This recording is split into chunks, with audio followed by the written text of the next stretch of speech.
અડફેટે દીપડીનું મોત। ડભોઈ તાલુકાના ગામડી ગામ પાસે ઓસમ નદી ઉપરથી પસાર થતા રેલવે બ્રિજ પર બની ઘટના। સ્ટેચ્યુ ઓફ યુનિટી જતી ટ્રેનની અડફેટે થયું દીપડીનું મોત।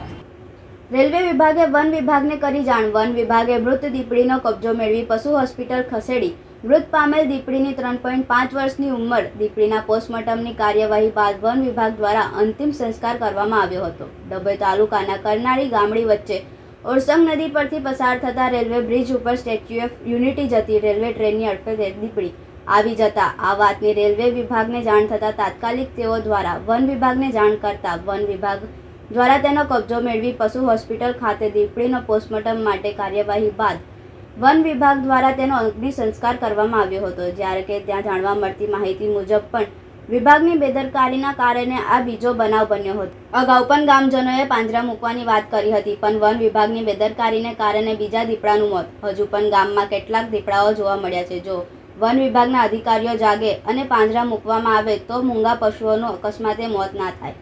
સામાજિક વનીકરણ રેન્જ ડભોઈ આજ રોજ સવારે ચાણોદ રેલવેના સ્ટાફ દ્વારા સ્ટાફને ટેલિફોનિક માહિતી મળેલ કોલ કરીને જણાવવામાં આવેલ કે રેલવે ટ્રેક પર દીપડાનું એક્સિડન્ટ દ્વારા મૃત્યુ થયું છે।